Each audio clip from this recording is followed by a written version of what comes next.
Hello दोस्तों, स्वागत है आप सभी का ड्रीम एग्ज़ाम स्टडी पर। दोस्तों आज हम जुलाई 2024 से संबंधित सीडीपी के क्वेश्चन आज इस वीडियो में देखेंगे दोस्तों, जो हमारा सीरीज होगा 31 से 60 तक। दोस्तों इसमें आज हम पेपर 1 और पेपर 2 के दोनों ही कंबाइंड क्वेश्चन देखेंगे। दोस्तों आइए देखते हैं। दोस्तों जो लोग भी अभी तक हमारे चैनल को सब्सक्राइब न किए हों, सो आप सभी लोगों से निवेदन है कि आप हमारे चैनल को सब्सक्राइब कर लें और बेल आइकन को भी दबा लें, ताकि जैसा ही हमारा वीडियो अपलोड हो आप लोगों तक पहुंच सके। आइए दोस्तों,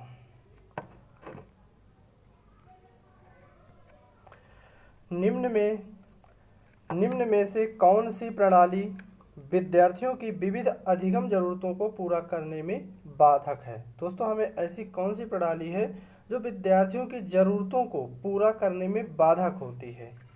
क्या सहयोगात्मक अधिगम है, या प्राक्करण व नमीकरण अधिगम है, या उपर्युक्त समावेशन है, या विभिन्न शिक्षण पद्धतियां हैं? दोस्तों बताइए दोस्तों, इसका आंसर क्या होगा?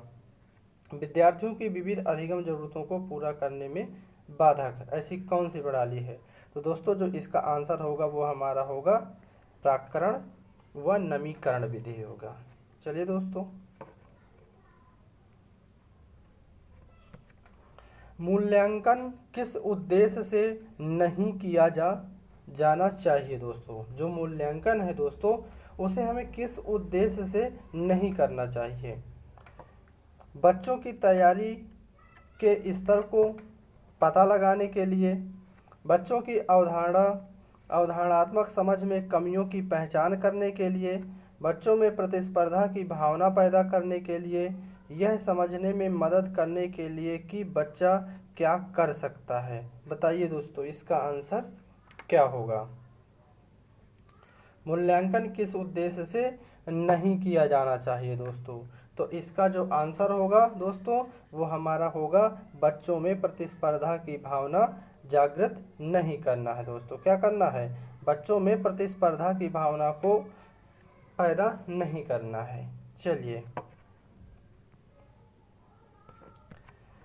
लॉरेंस कोहलबर्ग के अनुसार नैतिक विकास, अब हमको बताना है कि नैतिक विकास क्या है। किसके अनुसार? लॉरेंस कोहलबर्ग के अनुसार एक सतत प्रक्रिया है जो 6 चरणों में होता है। दोस्तों बच्चों के सामाजिक और सांस्कृतिक संदर्भ पर निर्भर करता है। क्या बच्चों के बुद्धि लब्धि आईक्यू को परस्पर संबंधित है क्या, या पूरी तरह से आनुवंशिक कारकों पर निर्भर है क्या? बताइए दोस्तों, इसका आंसर क्या होगा? दोस्तों इसका जो आंसर होगा तो क्या होगा बताइए? इसका आंसर होगा बच्चों में बुद्धि लब्धि के परस्पर संबंध। क्या होगा दोस्तों? बच्चों में बुद्धि लब्धि के परस्पर संबंध होगा। चलिए दोस्तों, अगला क्वेश्चन देखते हैं। समावेशन की संस्कृति को किससे बढ़ावा मिलता है? तो हमें अब बताना है कि समावेशन की संस्कृति को किससे बढ़ावा मिलता है। क्या विभेदित निर्देश से मिलता है बढ़ावा, या मानकीकृत मूल्यांकन से मिलता है क्या, या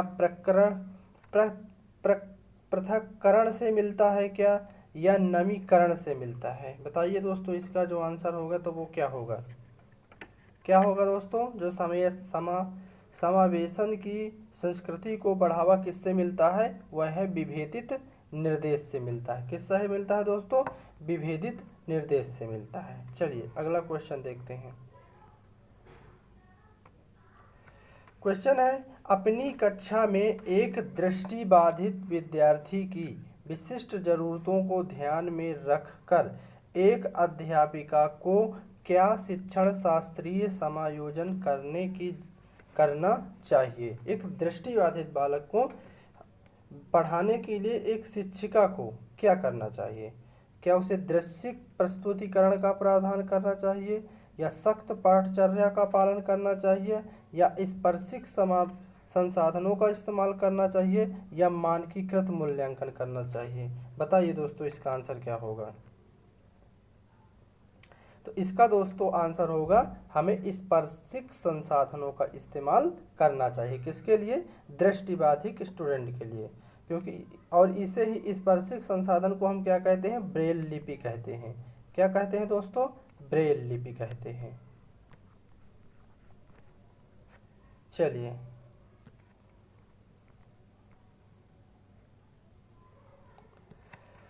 मीरा मिडिल स्कूल में पढ़ाती है और अक्षरों को लेकर भ्रमित रहती है, जैसे कि माँ को ना पढ़ाती है।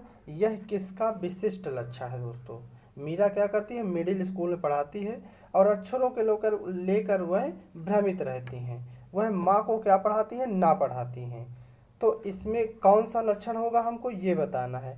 क्या उसमें बालक स्वलीनता है बालक में, या बालक में पठन वैकल्य है क्या अधिगम सहायपन है क्या, या लेखन वैकल्य है?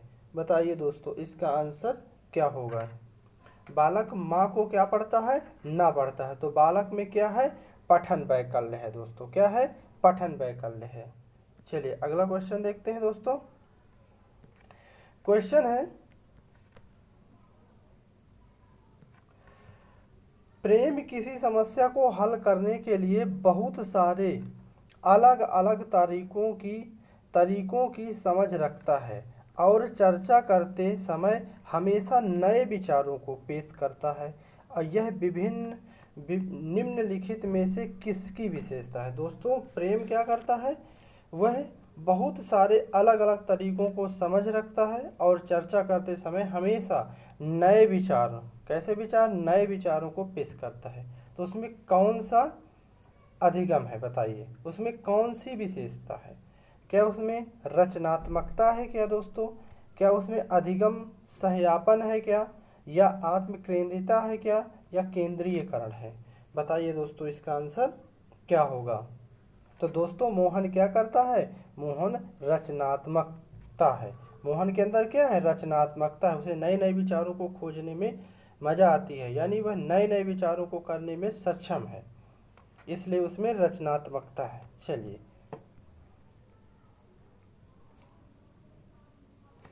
क्वेश्चन है, शिक्षकों को बच्चों की असफलता को किस प्रकार देखना चाहिए? बच्चों की दोस्तों किसको? असफलता को हमें किस प्रकार देखना चाहिए? बच्चों के लिए शर्मनाक और अपमानजनक देखना चाहिए क्या? शिक्षक के लिए शर्मनाक और अपमानजनक होना चाहिए क्या? छात्र और उनके माता पिता की क्षमताओं को प्रतिबिंबित करते हैं क्या? स्कूल प्रणाली को अनुकूल वातावरण न प्रदान कर पाना हो सकता है क्या? तो बताइए दोस्तों इसका आंसर क्या होगा। शिक्षक को असफलता को किस प्रकार देखना चाहिए? तो दोस्तों जो इसका आंसर होगा वह डी होगा। बच्चों स्कूल प्रणाली को अनुकूल वातावरण न प्रदान कर पाने का कारण है कि बच्चा क्या है? असफल हो रहा है दोस्तों। चलिए अगला क्वेश्चन है कोई दोस्तों,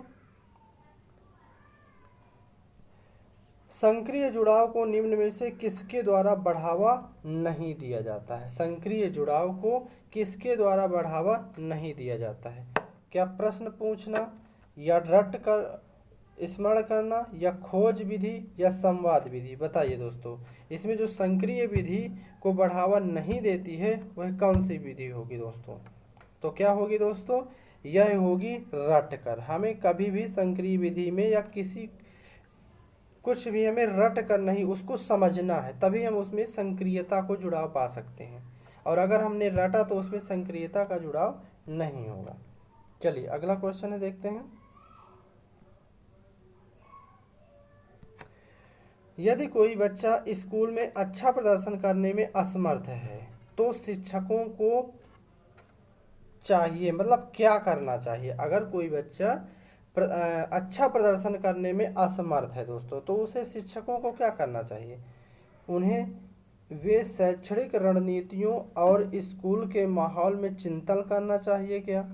बच्चों को सजा दे और बच्चों के माता पिता से कहे कि बच्चों को घर पर ट्यूशन लगाएं और सुनिश्चित करें।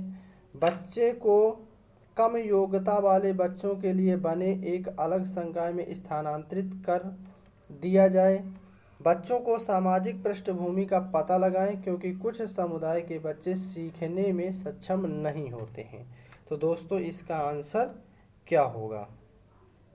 जिनमें बच्चों को प्रदर्शन करने में क्या है, असमर्थ है। तो शिक्षकों को क्या करना चाहिए? तो शिक्षकों को क्या करना चाहिए? उन्हें शैक्षणिक रणनीतियों और स्कूल के माहौल पर चिंतन करना चाहिए। दोस्तों क्या करना चाहिए? अपनी जो बनाई गई पढ़ाने की विधियां हैं, इनमें दोस्तों जो पढ़ाने की विधियां बनाई गई हैं उनमें चिंतन करना चाहिए और स्कूल के माहौल पर चिंतन करना चाहिए।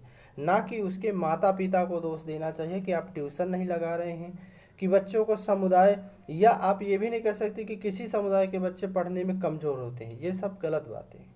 चलिए दोस्तों अगला क्वेश्चन देखते हैं। निम्नलिखित में से कौन सी एक रचनात्मक शैक्षणिक रणनीति नहीं है? हमें रचनात्मक शैक्षणिक रणनीति नहीं है, इसमें खोजना है दोस्तों। सहज ज्ञान युक्त अनुमानों को प्रोत्साहित करना, चर्चा के अवसर प्राप्त करना, प्रस्तुत करना दोस्तों, छात्रों को पाठ्य पुस्तकों के उत्तरों को ज्यों का त्यों पुनरुत्पादित करने के लिए प्रोत्साहित करना, या निर्देशित खोज के अवसर देना। बताइए दोस्तों इसमें हमको ऐसी रणनीति बताना है जो इसमें क्या है, रचनात्मक नहीं है दोस्तों। तो जो इसका आंसर होगा दोस्तों वह क्या होगा, सी होगा। क्योंकि हमें कहीं भी बच्चों को ये नहीं कहना कि ज्यों का त्यों उतार लो, बोर्ड से ज्यों का त्यों जो हमने लिखा उसी को उतारो, ये नहीं होता। ये यानी ये नहीं कहा जा सकता है, ठीक है ना दोस्तों। उसको हमें खोज के अवसर देना है, उसे चर्चा में भाग दिलाना है, उसे सहज ज्ञान युक्त अनुमानों को प्रोत्साहित करना है दोस्तों। चलिए, नेहा को हमेशा कक्षा में प्रथम आना होता है। अब देखिए दोस्तों, नेहा को कक्षा में प्रथम आना होता है, चाहे इसके लिए उसे बेईमानी करके नकल क्यों ना करनी पड़े। नेहा किस प्रकार के लक्ष्य तय कर सकती है। अब दोस्तों नेहा को मतलब प्रथम आना है कक्षा में, वो चाहे बेईमानी से आए, चाहे किसी के नकल करके आए, या नकल लेकर जाए उसे उतार के आए, लेकिन उसे कक्षा में प्रथम आना है। तो दोस्तों इसमें क्या होगा, महारत उन्मुखी लक्ष्य है, या प्रदर्शन लक्ष्य है, या कार्य परिहार लक्ष्य है, या असफलता स्वीकार लक्ष्य है। बताइए दोस्तों, अगर उसको कुछ भी करे लेकिन उसको प्रथम आना है तो इसका आंसर क्या होगा, वह प्रदर्शन लक्ष्य पर है दोस्तों। उसको प्रदर्शन करना है, मतलब मुझे एक प्रथम आना है, मुझे चाहे जो करना पड़ जाए, चाहे नकल करनी पड़ जाए, चाहे नकल ले जाना पड़े, चाहे दूसरे का देख के करना पड़े, लेकिन मुझे प्रथम आना है। चलिए दोस्तों अगला देखते हैं। निम्नलिखित में से कौन सी भावना सार्थक सीखने की प्रक्रिया को सुगम बनाती है? सार्थक सीखने की प्रक्रिया को सुगम बनाती है, वह कौन सी भावना है? क्या भय है, या क्रोध है, खुशी है, चिंता है, क्या होगा दोस्तों बताइए। इसका आंसर क्या होगा दोस्तों? इसका आंसर होगा दोस्तों खुशी। खुशी ही हमको सार्थक सीखने की प्रक्रिया को सुगम बना सकती है। चिंता, भय, क्रोध ये हमको सार्थक नहीं ले जा सकते हैं।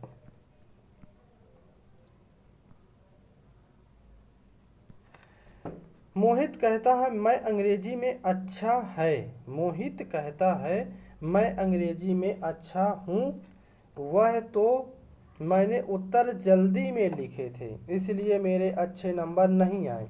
मोहित अपने प्रदर्शन का आरोपण किस प्रकार कर रहा है दोस्तों? वह बुरी किस्मत पे कर रहा है, या योग्यता की कमी कर रहा है, या प्रयास की कमी कर रहा है, या बाहरी कारक है?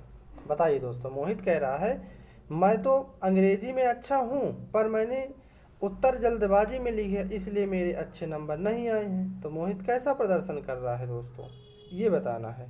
तो दोस्तों मोहित कैसा प्रदर्शन कर रहा है? वह प्रयास की कमी है दोस्तों। क्या है मोहित में? मोहित में प्रयास की कमी है, ठीक है ना दोस्तों। चलिए क्वेश्चन है, वह प्रक्रिया जिसके माध्यम से हम अपने उद्देश्यों को प्राप्त करने के लिए अपने विचार, व्यवहारों और भावनाओं को क्रियाशील करते व बनाए रखते हैं क्या कहलाती है? क्या कह रहा है? वह प्रक्रिया जिसके माध्यम से अपने उद्देश्य को प्राप्त करने के लिए अपने विचारों को, व्यवहारों और भावनाओं को क्रियाशील करते व बनाए रखते हैं क्या कहलाती है? स्वनियमन कहलाती है, आत्मसातकरण कहलाती है क्या, अंतर वस्तुनिष्ठता कहलाती है क्या, या अनुकूलन समंजन कहलाती है? बताइए दोस्तों इसका आंसर क्या होगा? तो यह दोस्तों क्या कहलाती है? स्वनियमन कहलाती है। क्या कहलाती है दोस्तों? स्वनियमन कहलाती है। चलिए अगला क्वेश्चन देखते हैं।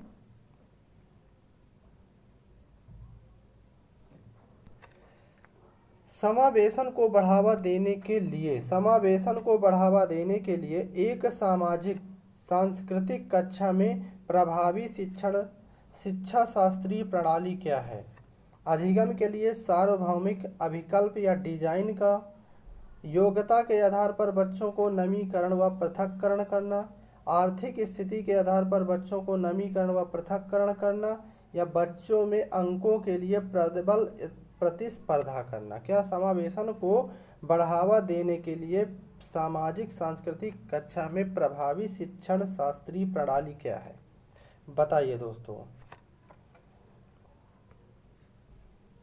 बताइए दोस्तों इसका आंसर क्या होगा?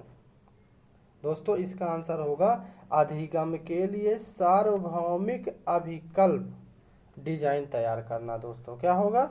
डिजाइन तैयार करना। चलिए अगला क्वेश्चन देखते हैं। विकास का शीर्षगामी सिद्धांत क्या कहता है? जो विकास का शीर्षगामी सिद्धांत है वह क्या कहता है?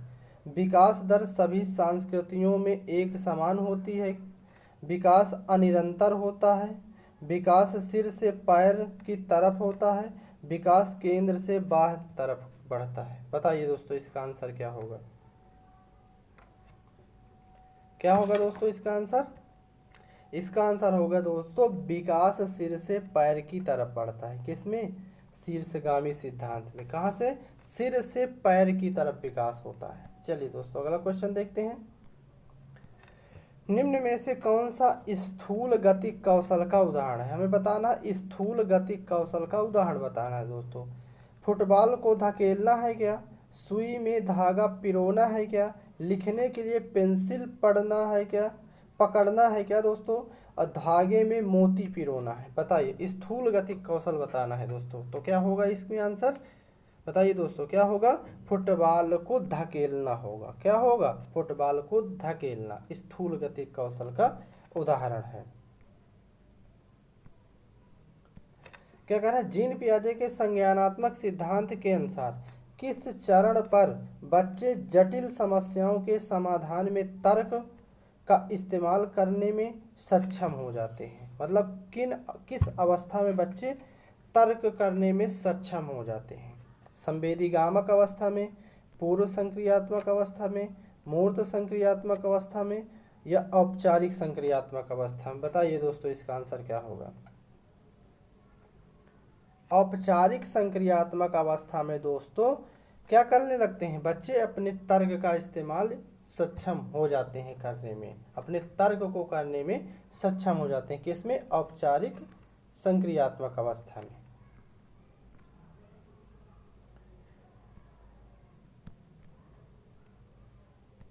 बच्चे जब नई जानकारी से सामना करते हैं तो वे अपनी मानसिक संरचनाओं स्कीमा का संशोधन कर लेते हैं। जीन पियाजे की शब्दावली में यह प्रक्रिया क्या कहलाती है? क्या? बच्चे जब नई जानकारी से सामना करते हैं तो वे अपनी मानसिक संरचनाओं स्कीमा का संशोधन कर लेते हैं। जीन पियाजे की शब्दावली में यह प्रक्रिया क्या कहलाती है? क्या अनुसरण कहलाता है, समायोजन कहलाता है, समावेशन कहलाता है, या मौखिकीकरण कहलाता है? बताइए दोस्तों इसका आंसर क्या होगा? तो दोस्तों इसका आंसर क्या होगा? बताइए। ये होगा समायोजन। क्या होगा दोस्तों? समायोजन होगा। चलिए अगला क्वेश्चन देखते हैं। निम्न में से किस संप्रत्यय की व्याख्या लेव वाइगोत्स्की ने नहीं किया है? किस संप्रत्यय की व्याख्या किसने नहीं किया है? लेव वाइगोत्स्की जी ने नहीं किया है। सामाजिक अनुबंधन, अभिविन्यास, समीपस्थ विकास का क्षेत्र, निजवाक या पाड़, बताइए। लेव वाइगोत्स्की जी का कौन सा नहीं है? तो कौन सा नहीं है? सामाजिक अनुबंधन, अभिविन्यास। दोस्तों ये लेव वाइगोत्स्की जी का नहीं है दोस्तों। चलिए अगला क्वेश्चन देखते हैं। लेव वाइगोत्स्की के अनुसार हमारी संज्ञानात्मक संरचनाओं और चिंतन प्रक्रिया के निर्माण में महत्वपूर्ण भूमिका निभाते हैं। लेव वाइगोत्स्की के अनुसार हमारी संज्ञानात्मक संरचनाओं और चिंतन प्रक्रिया के निर्माण में महत्वपूर्ण भूमिका कौन निभाता है? क्या स्कीमा निभाती है, सामाजिक संपर्कता निभाती है, आनुवांशिक प्रवृत्तियां हैं, अनैच्छिक सहज क्रियाएं हैं? बताइए दोस्तों इसका आंसर क्या होगा? क्या होगा दोस्तों? ये होगा सामाजिक संपर्कता। क्या होगा दोस्तों? इस सामाजिक संज्ञानात्मक संरचनाओं और चिंतन प्रक्रिया के निर्माण में महत्वपूर्ण भूमिका कौन निभाता है? सामाजिक संपर्कता निभाती है। अगला क्वेश्चन है दोस्तों, लॉरेंस कोहलबर्ग के अनुसार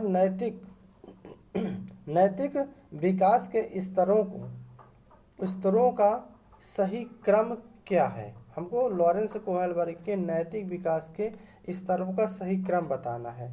क्या पूर्व परंपरा अवस्था, पारंपरिक अवस्था या उत्तर पारंपरिक अवस्था? पूर्व पारंपरिक अवस्था, फिर गैर पारंपरिक अवस्था, फिर उत्तर पारंपरिक अवस्था। उत्तर पारंपरिक अवस्था या पारंपरिक अवस्था या पूर्व पारंपरिक अवस्था? पारंपरिक अवस्था, पूर्व पारंपरिक, उत्तर। बताइए दोस्तों इसका आंसर क्या होगा?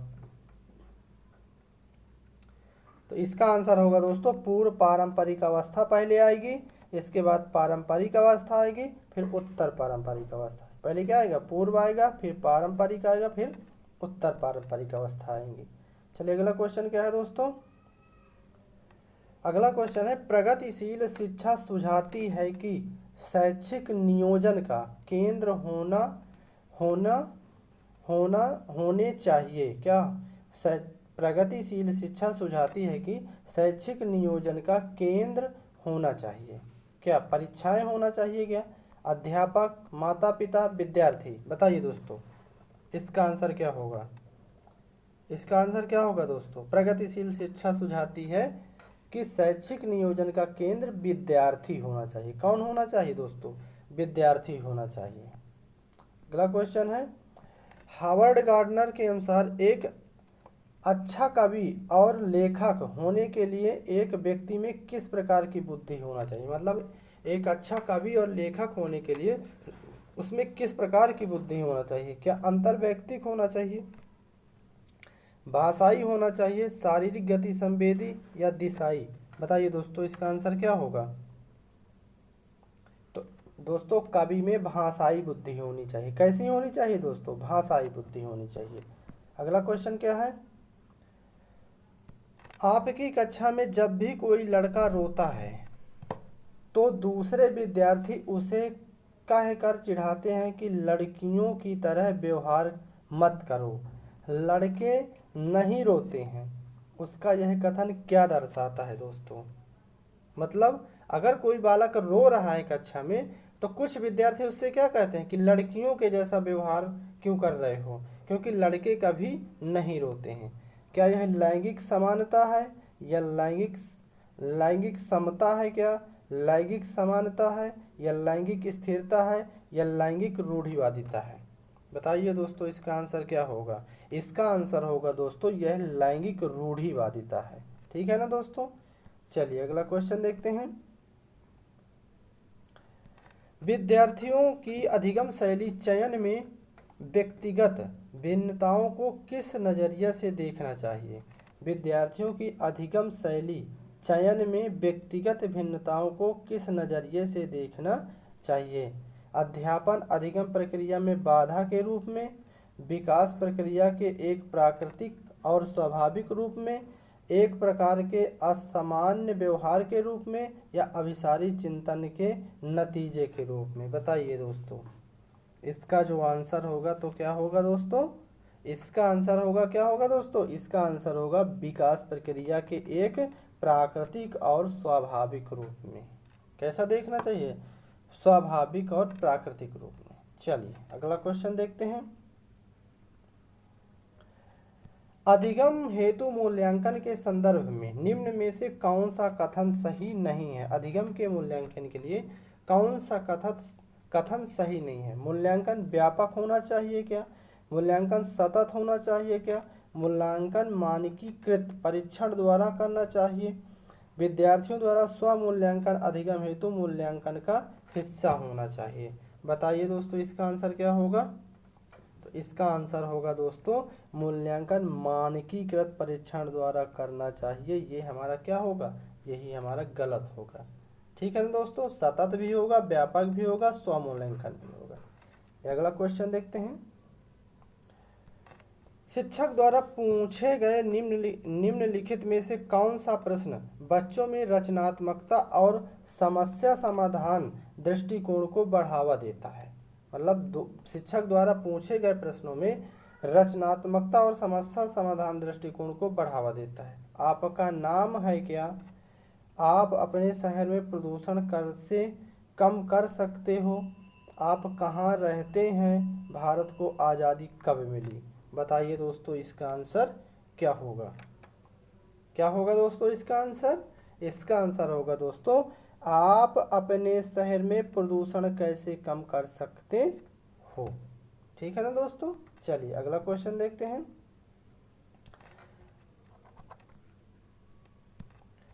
हाशिए पर स्थित समूहों से आने वाले विद्यार्थियों के सामाजिक सांस्कृतिक ज्ञान के प्रति किस तरह का दृष्टिकोण होना चाहिए? हाशिए पर स्थित समूह से आने वाले विद्यार्थियों के सामाजिक सांस्कृतिक ज्ञान के प्रति किस तरह का दृष्टिकोण होना चाहिए? उसे अध्यापन अधिगम प्रक्रिया में अर्थहीन मानना चाहिए, उसे मान देना चाहिए और अध्यापन अधिगम प्रक्रिया में शामिल करना चाहिए, उसे नकार देना चाहिए और अध्यापन प्रक्रिया में शामिल करने से बचना चाहिए, उसे दूर समूह के विद्यार्थियों द्वारा ग्रहण सामाजिक सांस्कृतिक ज्ञान से कम तर समझना चाहिए। बताइए दोस्तों इसका आंसर क्या होगा? बताइए दोस्तों इसका आंसर क्या होगा? इसका आंसर होगा उसे मान देना चाहिए और अध्यापन अधिगम प्रक्रिया में शामिल करना चाहिए। क्या करना चाहिए दोस्तों? उसको शामिल करना चाहिए दोस्तों। चलिए दोस्तों अगला क्वेश्चन देखते हैं। धन्यवाद दोस्तों। अगर हमारा वीडियो आप लोगों को अच्छा लगा हो तो दोस्तों हमारे वीडियो को सब्सक्राइब जरूर करें, वीडियो को लाइक करें और चैनल को सब्सक्राइब करें दोस्तों। धन्यवाद दोस्तों।